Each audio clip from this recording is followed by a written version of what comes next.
सिमरी जी ठीक है, बोलने की स्थिति में है कुछ? और गाँव में एक बार दौरा पड़ा था। मैं कह रहा हूँ कि इसका इलाज करवा देते वो, डॉक्टर जैसे बोले ना वैसे। मेरी आप नेक्स्ट कीजिए, आपके लिए बहुत लोग लड़ रहे हैं और विश्वास रखिएगा हम छोड़ेंगे नहीं उसको। चलिए, ये योगेश सिमरी है जो संपादक हैं आंवला न्यूज के, और ये एक पत्रकार भी है। और जब पत्रकार खबर दिखाता है तो खबर के एवज में मिलता क्या है ये आप देखें। इनके पूरे जबड़े इस स्थिति में नहीं है कि ये बोल पाए। पैर को आप देखिएगा, पैर पे जो है पूरी तरह इस पे जो है प्लास्टर चढ़ा हुआ है और किस कंडीशन में यहाँ एम्स में है। जब हम यहाँ आए तो ये कह रहे हैं इनको डिस्चार्ज कर रहे हैं। अब ये पूरी तरह स्वस्थ नहीं है तो डिस्चार्ज क्यों किया जा रहा है? ये कह रहे हैं डिस्चार्ज करेंगे, कल फिर इन्हें बुलाएंगे। लेकिन हम ये कह रहे हैं कि जब ये स्वस्थ नहीं है तो डिस्चार्ज क्यों हो रहा है? जिमरी जी ठीक है, बोलने की स्थिति में है कुछ? बड़ा था और गाँव में एक बार दौरा पड़ा था। मैं कह रहा हूँ कि इसका इलाज करवा देते वो, डॉक्टर जैसे बोले ना वैसे। मेरी आप नेक्स्ट कीजिए, आपके लिए बहुत लोग लड़ रहे हैं और विश्वास रखिएगा हम छोड़ेंगे नहीं उसको। ठीक है, चलिए चलिए। योगेश जिमरी जी बहुत ज़्यादा स्थिति में बोलने की नहीं है और ना हम इन्हें बोलने के लिए कहेंगे कि बहुत ज़्यादा बोलिए, लेकिन हम परमात्मा से दुआ करेंगे कि जल्द स्वस्थ हों।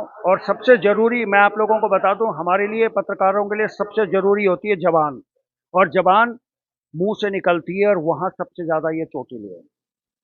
तो आप समझिएगा कि आपके लिए खबरें कोई कैसे करेगा अगर इस तरीके के हालात हो। पुलिस ने आश्वासन दिया है कि कड़ी कार्रवाई करेंगे, लेकिन उस कड़ी कार्रवाई का हमें इंतजार रहेगा। चलिए चलिए, एक माँ के दिल पे क्या बीती होगी जब उनके बेटे का ये हाल हुआ है। यकीन कीजिएगा, जवान बेटा और छोटी छोटी उनके बच्चे भी है। माता जी क्या कह रहे हैं डॉक्टर आप?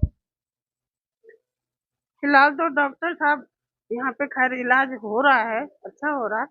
हॉस्पिटल पहले वहाँ पे थे, तो वहाँ पे भी थोड़ा बहुत ठीक हुआ, लेकिन संडे की वजह से थोड़ा प्रॉब्लम आई है। बाकी हमारे को समाज का और आप लोगों का बहुत सहयोग मिला।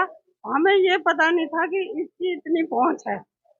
हम कोई साधारण आदमी समझते थे इसको, लेकिन आज हमें ये पता चला कि समाज भी कोई चीज है और समाज के लिए ही लड़ रहा हो। हम कभी इससे पैसे की ये आप योगेश जिमरी को अकेला मत समझिए, हम सब पत्रकार और तमाम मैं सामाजिक जानती, कार्यकर्ता उसके क्योंकि मैं साथ। आपका वेट कर रही थी, मैं सुबह से यहीं पे थी। बच्चे क्या कह रहे हैं योगेश के? अब बच्चे कह रहे हैं, हम बहुत दिन से बोल रहे थे पापा मत लड़ो, इनसे मत लड़ो, खाली ना मार।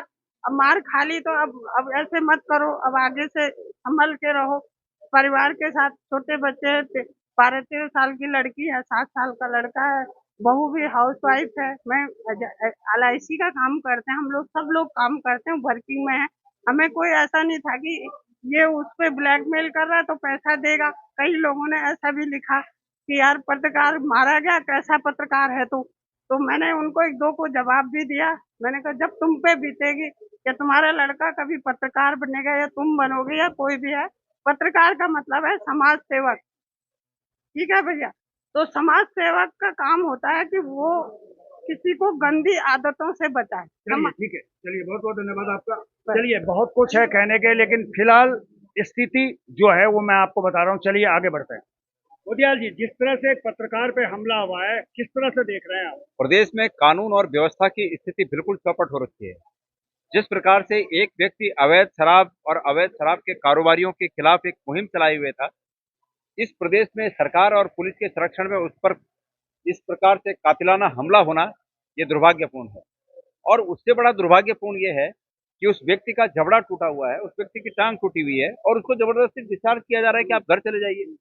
तो ये जो है इस प्रकार ये सरकार अपराधियों को संरक्षण दे रही है और ऐसे संरक्षण के दौरान पुलिस के द्वारा उनको संरक्षण दिया जा रहा है। पुलिस भी उनके फेवर में बात कर रही है, उनके फेवर में काम कर रही है। अब तक वो अपराधी अरेस्ट नहीं हुए, कब अरेस्ट होंगे? कल हरिद्वार में इतना बड़ा मतलब दिन दहाड़े खुले चौराहे पे करोड़ों रुपए के ज्वेलरी के दुकान में जो है डकैती पड़ गई। कहाँ है पुलिस? पुलिस के नाक के नीचे ये सब हो रहा है और ये सब धामी सरकार के इशारों पर हो रहा है, धामी सरकार की मंशा से हो रहा है, धामी सरकार की इसमें तय है। ऐसे माफियाओं को ये सरकार संरक्षण दे रही है। ये अभी थोड़ा बातचीत करते हैं। जी सर, क्या कहेंगे आप, किस प्रकार का लॉ एंड ऑर्डर चल रहा है और पत्रकारों पे खुलेआम हमला हो रहा है? बहुत निंदनीय हुआ है सर, पत्रकारों पे हो रहा है। एक अपूर्ण बहुमत की सरकार भाजपा की, और जो काम पुलिस ने, आबकारी विभाग ने करना था, उस काम को हमारा एक पत्रकार भाई कर रहा है, तो उसके साथ इतनी मारपीट हुई। एक वीडियो देखा जा रहा है, उसमें उस पत्रकार को जिसके ऊपर हत्या हुई, जिसके ऊपर मारपीट हुई, उसको तो खींचा जा रहा है, उसको पूछा जा रहा है सवाल जवाब, लेकिन उनको, वो बगल में खड़ा है, पुलिस उसको नहीं पूछ रही है। इसका मतलब पुलिस उनसे मिली हुई है, रिश्वत ले रही है, पैसा खा रही है। भाजपा प्रेमचंद अग्रवाल का क्षेत्र है, आज तक यहाँ नहीं आया। कल से ये घटना हुई है, कोई दिखाई नहीं दे रहा। हम तो एक ही बात कहेंगे कि भाजपा सरकार मुर्दाबाद। चलिए देखिए, यहाँ पे अब तीखी नोकझोंक शुरू हो गई है, धक्का मुक्की यहाँ पर शुरू। जनता बहुत आक्रोशित है इस मामले को लेकर कि आखिर दिन दहाड़े पत्रकार के साथ यहाँ पर मार पिटाई होती है, उसको हत्या करने का प्रयास होता है, लेकिन पुलिस अभी तक मौन क्यों है? ये देखिए आप, ये देखिए, पुलिस ने अपनी लाठियां एक बैरिकेड की तरह बनाकर रखी है, लेकिन जनता इतनी आक्रोशित है कि जनता उनको पीछे ढकेलने का पूरा प्रयास कर रही है। देखिए दीदी जी अंदर घुस गई, यहाँ पे महिला पुलिस भी यहाँ पर मौजूद है। ये देखिए, इतना बड़ा पुलिस बल आज तक आपने कभी यहाँ नहीं देखा, वो नहीं होगा ऋषिकेश कोतवाली के अंदर। और जिस तरह का यहाँ पर माहौल बन चुका है इस वक्त, क्या कहेंगे आप? ऋषिकेश में दिन दहाड़े पत्रकार की योजना बनाकर जान से मारने का प्रयास किया गया, क्या कहेंगे आप? जी, ये तो दुर्भाग्य है। देखो, हम ये उत्तराखंड राज्य बना तो ये बहुत बड़ी कल्पना थी हम लोगों की कि उत्तराखंड राज्य बनेगा तो हमारे विकास होगा। सपने सोचे थे हम लोगों ने, सपने सोचे थे, लेकिन ये दुर्भाग्य है कि एक पत्रकार जो है जनता के मुद्दे को उठा करके सरकार तक ले जा रहा है कि भाई ये मुद्दे हैं। जो काम पुलिस ने, प्रशासन ने करना था, वो काम एक पत्रकार कर रहा है मिल करके।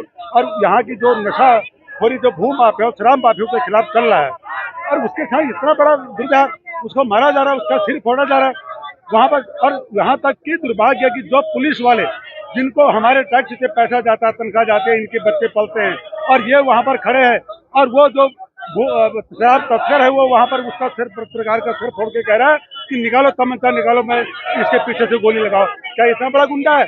तो अगर वो कह रहा है, पुलिस वाले वहाँ पे हैं और वो कह रहा है कि इसके पीछे तमंचा मारो, पुलिस वाले तमाशा देख रहे, तो इसका मतलब वो जो है गुंडा जो है वो सरकार प्रेमचंद अग्रवाल का पाला हुआ गुंडा है। नहीं तो उसकी हिम्मत नहीं कि उत्तराखंड में आकर के वो इतनी बड़ी हिम्मत कर दे। अच्छा, आपको ऐसा लगता है कि कहीं ना कहीं उसको जो है पीछे से पूरा बैकअप मिल रहा है? बिल्कुल उसको मिलता है। नहीं तो कमाल की बात है, इतना बड़ा खजाना निकल रहा है यहाँ से, ऋषिकेश जैसे तीर्थ नगरी से, जहाँ की लोग आध्यात्मिक के लिए आते हैं। बड़े देश ही दुनिया में उनको जाना जाता है, उत्तराखंड को, ऋषिकेश को। और यहाँ आकर के प्रेमचंद अग्रवाल जी, वो कभी आवाज उठाने वाले वो सुरेंद्र नेगी जी के ऊपर हमला करता है, कभी उनको खुलेआम पीटता है बदमाश की तरह, गुंडे की तरह, और कभी जो है एक पत्रकार जो आवाज उठा रहा है, जनता की आवाज, उस पत्रकार को कुचलने का प्रयास कर रहा है, उसकी आवाज के कुचलने का प्रयास कर रहा है। तो ऐसा नहीं चलेगा। धामी जी, आपने कहा था कि हम धाकड़ हैं, आप धाकड़ नहीं हैं, आप धाकड़ नहीं है, बल्कि आप एक उत्तराखंड के काबिल मुख्यमंत्री बनने के काबिल नहीं है। हम कह रहे हैं, क्योंकि हम इसलिए कह रहे हैं क्योंकि आपको तो वहाँ की जनता ने नकार दिया था, जहाँ से आपने चुनाव लड़ा था, आपको वहाँ की जनता ने नकारा था। और आपके पार्टी के, भारतीय जनता पार्टी के जो बड़े बड़े धनाशाह हैं, उन्होंने आपको जबरदस्ती आपको मुख्यमंत्री बनाया है। वो इसलिए बनाया है क्योंकि आप हारने के बाद आपको बनाया, तो वो भारतीय जनता पार्टी ने वहाँ की क्षेत्र की जनता का अपमान भी किया। जब जनता ने उनको नहीं सुन के नहीं भेजा है, ये कहा है कि हमारे ये जनप्रतिनिधि बनने के लायक नहीं है। चलिए, सही बात है। और कहीं ना कहीं उन्होंने ऐसा भी कहा है, होगा कैसे होगा जी, 2025 तक इस उत्तराखंड को, देवभूमि को हम नशा मुक्त करेंगे। लेकिन नशा मुक्त किस प्रकार से करेंगे? 2025 भी बहुत नजदीक है, कैसे होगा नशा मुक्त? क्या कहेंगे सर आप? यहाँ जितने भी मुख्यमंत्री बने हैं, सारे के सारे भ्रष्टाचारी, उन्होंने अपना ही करा है और कुछ नहीं। ये सब मिले हुए हैं, शासन प्रशासन मिला हुआ है। इसीलिए दो पुलिस वाले होने के बाद उनकी क्या जिम्मेदारी, उनकी वर्दी उतारनी चाहिए, उनको घर भेजना चाहिए, उनको जेल को चलाकर भेजना चाहिए। और इनके जो माफिया हैं, इनके घर में बिल्डोजर चलना चाहिए, इनका काउंटर होगा, तभी उत्तराखंड में शांति मचेगी। नहीं तो उत्तराखंड का जिस तरीके से ये करना पड़ेगा, अगर नहीं करेंगे, धामी जी कुर्सी छोड़ दें, किसी अच्छे आदमी को मुख्यमंत्री बना, हमारे को बना दे, 24 घंटे के अंदर उत्तराखंड में शांति बैठा देंगे। जितने भी माफिया, या तो वो प्रदेश छोड़ के भागेंगे, या तो उनका इनकाउंटर होगा। जब तक ये कार्रवाई नहीं होगी, जिससे योगी जी ने कैसे करा, योगी जी से क्यों नहीं सीखते हैं? इनका घर में बिल्डर क्यों नहीं चलाते हैं? कौन का इनकाउंटर, कौन किसने रोक रखा है? पुलिस तुम्हारी है, शासन तुम्हारा, प्रशासन तुम्हारा है। सबको एक तरफ लगा के इनको लगाओ लाइन में। जब तक ऐसा नहीं करेंगे, तब तक उत्तराखंड में शांति नहीं मिलेगी। दिन प्रतिदिन जिस तरीके से माहौल बिगड़ रहा है, आए दिन उस तरीके से उसको संभालना है तो कार्रवाई करनी पड़ेगी, नहीं तो घर में बैठो। कब तक चलेगा ये ऐसा? देखिए, उत्तराखंड का बड़ा दुर्भाग्यपूर्ण है। एक अच्छा पत्रकार जो शराब माफिया को खिलाफ आवाज उठा रहा था, भ्रष्टाचारियों के खिलाफ आवाज उठा रहा था, नशाखोरी के खिलाफ आवाज उठा रहा था। प्रशासन मौन रही, देखती रही। प्रशासन के सामने ही पहरे में से पीटा गया और प्रशासन ने उनका सपोर्ट करा, संरक्षण दिया। आज देख रहे हैं उनका संरक्षण किस प्रकार से दिया जा रहा है। संरक्षण कौन कर रहा है आपके हिसाब से, कौन कर रहा है उसका पुलिस संरक्षण? प्रशासन संरक्षण दे रही है। संरक्षण नहीं है, भक्षक है ये। संरक्षण नहीं दे रहे, भक्षक है ये, भक्त इंसान है।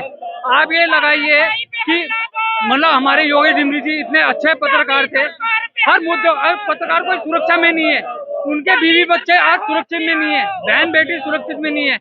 प्रशासन आरोपियों का संरक्षण दे रही है और जो हमारे जिनके साथ अत्याचार हुआ है पत्रकार बंधु के साथ, आज उनके साथ उनके सपोर्ट में कौन खड़ा रहेगा, उनको सपोर्ट कौन देगा? प्रशासन आज रक्षक नहीं भक्षक बन चुकी है। चलिए धन्यवाद। तो देख सकते हैं ऋषिकेश का माहौल किस प्रकार का हो गया है और तमाम जो पुलिस फोर्स है आज कहीं ना कहीं सिर्फ और सिर्फ सही को अगर सही कहा जा रहा है तो उसको रोकने के लिए आज यहाँ पर खड़ी है। सीओ साहब अंदर आ गए हैं, अब देखते हैं वो क्या कहेंगे इस मामले में। आप बने रहिए, देखते रहिए, जुड़े रहिए पर्वतवाणी लाइव के साथ। धन्यवाद। हाँ देखिए, इसमें जो हम लोग कल ये सूचना हम लोगों के पास आई थी, पूरे घटनाक्रम की हम लोगों को जानकारी दी, तो हम लोग तहरीर की वेट कर रहे थे, लेकिन उसमें उस पक्ष की तरफ से कोई तहरीर नहीं आई। फिर हमने सुबह सुबह उनके पास अपनी टीम भेजी कि भाई आप तहरीर नहीं दे रहे हैं तो हम खुद इसमें मुकदमा लिख देते हैं, क्योंकि समाज में गलत मैसेज नहीं जाना चाहिए। तो उनके बाद उनको कॉन्फिडेंस आया, फिर उन्होंने तहरीर दी। उसमें तुरंत हम लोगों ने अभियोग पंजीकृत किया है और इसमें अरेस्टिंग की धारा है, तो हमने उस पर अरेस्टिंग के लिए टीम निकाल दी है और बहुत जल्दी उसकी अरेस्टिंग हो जाएगी। इसमें सर मुख्य अभियुक्त कौन है, कुछ आइडेंटिफाई हो पाया अभी तक? हाँ, इसमें मुख्य अभियुक्त सुनील गंजा, जो नामजद इन्होंने किया है अपनी एप्लीकेशन में, इसका नाम आ रहा है। जिसकी फोटो आपके यहाँ में भी लगी हुई है।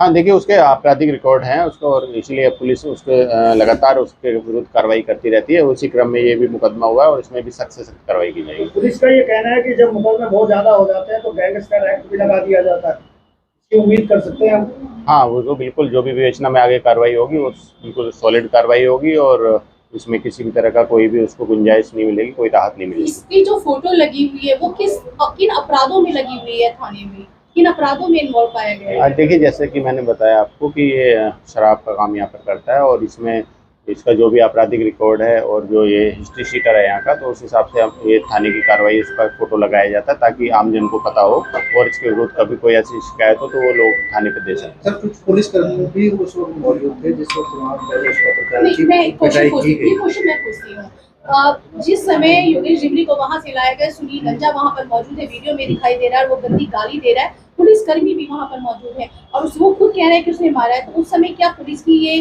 कार्यप्रणाली नहीं थी, कार्यवाही नहीं हो सकती थी कि भाई तुमने इनको घटना करी, तुम भी चलो? क्योंकि पुलिस ज्यादातर देखती है कि अगर कुछ ऐसा हुआ है तो दोनों पक्षों को ले आती है।